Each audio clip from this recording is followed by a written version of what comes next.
Salut à toi, j'espère que tu vas bien. Alors, bienvenue dans cette nouvelle vidéo. Aujourd'hui, on va parler de la question d'enfant de Dieu. Alors, c'est une question à laquelle, chaque fois que tu poses la question à quelqu'un et que tu dis « Est-ce que tu es un enfant de Dieu ?» De façon naturelle, on te répond toujours par l'affirmative « Oui ». Et puis, on rajoute toujours en complément « Je suis catholique, je suis protestant, je suis pentecôtiste, je pars dans telle église, je pars dans telle communauté. » C'est autant de choses qu'on essaie souvent de décrire lorsqu'on nous pose la question de savoir si nous sommes des enfants de Dieu. Alors aujourd'hui dans cette vidéo, je vais aborder le fait de devenir un enfant de Dieu parce qu'en réalité, on devient un enfant de Dieu. On est créature de Dieu, mais on devient un enfant de Dieu. Alors un homme appelé Nicodème, membre du parti des pharisiens, était allé trouver Jésus de nuit. La Bible dit dans Jean 3, verset 2, il vint trouver Jésus de nuit et le salua en ces termes. Mais que nous savons que c'est Dieu qui t'a envoyé pour nous enseigner, car personne ne saurait accomplir les signes miraculeux que tu fais si Dieu n'est pas avec lui. Jésus lui répondit, vraiment je te l'assure, à moins de renaître d'en haut, personne ne peut voir le royaume de Dieu.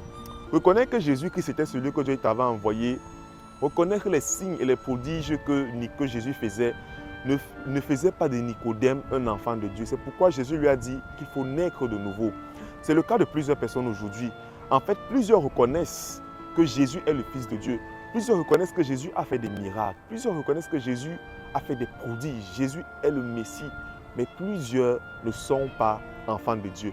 En fait, le fait de connaître l'existence de Jésus-Christ ne fait pas de nous automatiquement des personnes qui sont nées de nouveau. Le fait de reconnaître que Jésus-Christ est venu, que Jésus-Christ a fait des miracles, que Jésus-Christ est mort pour nous, ne fait pas de nous des enfants de Dieu. La Bible dit dans le livre de 2 Corinthiens 5, verset 7, « Si quelqu'un est en Christ, c'est une nouvelle créature. » Alors, initialement, nous sommes des créatures de la nature adamique. Et cette nature corrompue par le péché originel, c'est une nature que nous avons héritée lorsque nous sommes arrivés dans ce monde. Alors, pour être en Christ, il faut devenir une nouvelle créature. Il faut passer d'un statut à un autre. La Bible dit dans Jean 1, verset 12, « Mais à tous ceux qui l'ont reçu, à ceux qui croient en son nom, elle leur a donné le pouvoir de devenir des enfants de Dieu, lesquels sont nés. » La Bible parle de devenir enfant de Dieu. On ne devient pas quelque chose qu'on est déjà.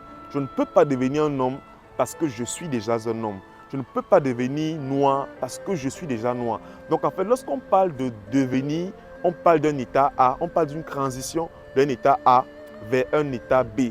Alors tu te demandes certainement comment ça se fait.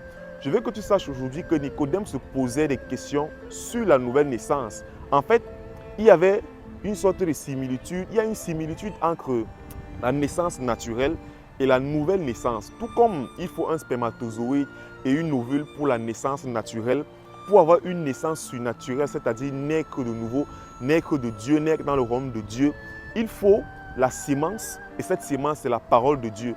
Et la Bible nous montre dans 1 Pierre 1, verset 23, la parole de Dieu est une sémence non corruptible qui est comme plantée dans nos cœurs. Et c'est cette sémence qui est immortelle, qui fait grandir l'évangile qui est en nous et qui nous fait asseoir l'évangile qui nous a été annoncé. De la même manière que le spermatozoïde rencontre l'ovule, la parole de Dieu rencontre l'ovule de ton cœur.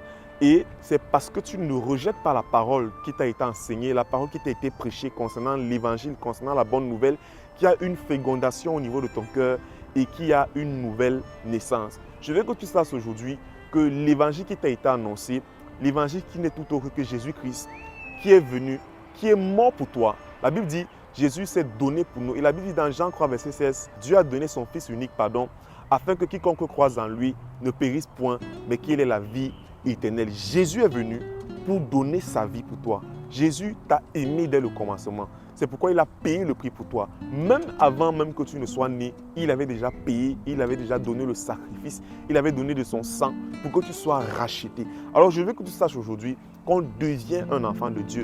On est créature de Dieu, mais lorsqu'on décide d'accepter la parole de Dieu, d'accepter l'évangile de Jésus-Christ, qui n'est rien d'autre que d'accepter Jésus dans nos vies, de confesser nos péchés, de nous séparer et de nous détourner de nos mauvaises vies, nous recevons l'Esprit de Dieu. Nous devenons de nouvelles créatures et nous naissons dans un nouveau royaume, le royaume céleste. Et dès lors, dès cet instant, nous devenons des enfants de Dieu. Alors aujourd'hui, je veux que tu te poses la question, que tu t'examines toi-même et que tu te demandes, est-ce que véritablement je suis né de nouveau? On ne devient pas chrétien parce que nos parents étaient chrétiens.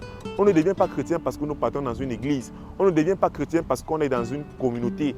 On devient chrétien, déjà il faudrait le dire, lorsque la Bible parle des chrétiens dans Actes des Apôtres, on parlait des personnes qui avaient une habitude générale, on parlait des personnes qui priaient ensemble, qui jeûnaient, qui étaient tout le temps dans la parole, qui avaient un comportement spécial dans la société. C'est dans le livre de l'Acte des Apôtres qu'on a pour la première fois utilisé l'expression les chrétiens.